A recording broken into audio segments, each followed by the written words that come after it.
मैं रामकुमार शर्मा एडवोकेट, मेरठ से सवाल तो बनता है, क्या है भारत की मूल समस्या? भ्रष्टाचार? बेरोजगारी? नहीं, ये समस्याएं नहीं है।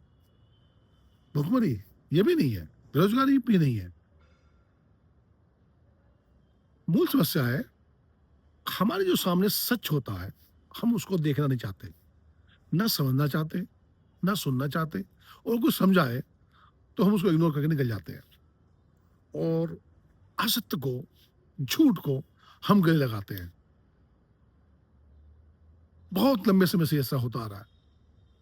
और सत्ता जो है झूठ का, असत्य का जो प्रयोग करती है, धार्मिक राष्ट्रवाद डालती है, उसका प्रयोग करके एक काम जरूर करती है, वो सच्चे भक्त, सच्चे राष्ट्रभक्त पैदा कर देती है। लेकिन उनकी जो परवरिश होती है, उनकी बुनियाद होती है, वो झूठ पर होती है। और झूठ की बुनियाद पर जो देश खड़ा होगा, उसकी बुनियादें कमजोर होंगी। वो ज्यादा दिन तक खड़ा नहीं रहेगा, वो गिर जाएगा। ये है मूल समस्या। अगर कोई सच बोले और वो सच आपको दिखाए, आपके घाव दिखाए, क्या है ना, सच क्या है, सच आपको आईना दिखाता है, आपके घाव दिखाता है, आप देखना नहीं चाहते। आप अपने अंदर जो कमियां हैं, जो खामियां हैं, जो आसपास का वातावरण है, आप उसको ना सुनना चाहते, ना समझना चाहते। बस जो आईना, जो चमक, जो धमक, जो चमत्कार, जो क्रियाएं, जो तात्विक क्रियाएं सत्ता दिखाए, राजनेता दिखाएं, वो हम देखते हैं, वो हम समझते हैं, वो हम समझना चाहते हैं। आप क्या समझते हैं कि आप जो सोच रहे हैं वो आपकी सोच है? नहीं, आपकी सोच को परिवर्तित कर दिया जाता है पूर्ण नियोजित षड्यंत्र के तहत। आप वो सोचते हैं जो सत्ता चाहती है, या ये कहें कि आप वो खरीदते हैं जो ये बड़ी बड़ी कंपनियां, मल्टीनेशनल कंपनियां आपको खरीदवाती हैं।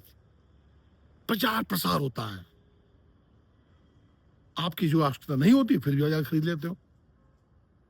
पहले आवश्यकता के अनुसार वस्तुएं बनती थी, अब वस्तुओं के अनुसार आवश्यकता पैदा की जाती है।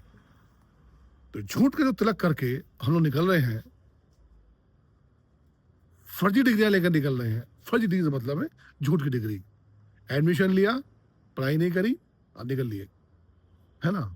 फिर क्या कि बेरोजगारी है।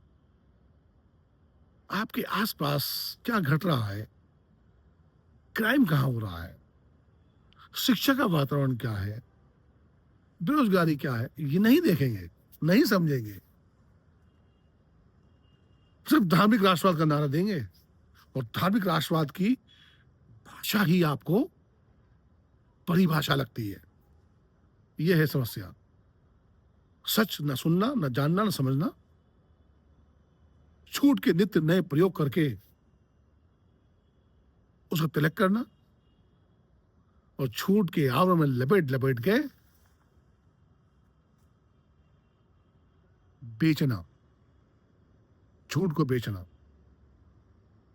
भटकाना, ऐसी भीड़, ऐसा झुंड खड़ा कर देना तो झूठ की लाठी लेकर टूट पड़ता है लोगों पर। जो सच बोला, तेज दबादब, तेज दबादब, झूठ की लाठी से मारा जाता है, नरक कर दी जाती है उसकी जिंदगी। यह है झूठ के प्रयोग। लेकिन क्या ये देश, या जो भी देश झूठ पर, पाखंड पर, उन्माद पर खड़ा है, तरक्की कर पाया? आपको तो वैज्ञानिक विचारधारा लेनी पड़ेगी, तकनीक क्षेत्र में आगे बढ़ना पड़ेगा, सच स्वीकारना पड़ेगा। माला जपने से कुछ नहीं होने वाला। जिन लोगों ने माला जपी है वो गुलाम बने हैं, गुलाम। और जो साइंस, टेक्नोलॉजी, शिक्षा से आगे बढ़े हैं, स्वीकारा है, वो आज पूरे विश्व में राज कर रहे हैं। खाली पीली झूठ की आवरण ओढ़कर, झूठ की रोटियां सेक कर, झूठ का तड़का लगाकर विश्व गुरु नहीं बन सकते बहनों भाइयों। सवाल बनता है कि नहीं बनता है? नमस्कार, मैं रामकुमार शर्मा एडवोकेट, मेरठ से। सवाल तो बनता है।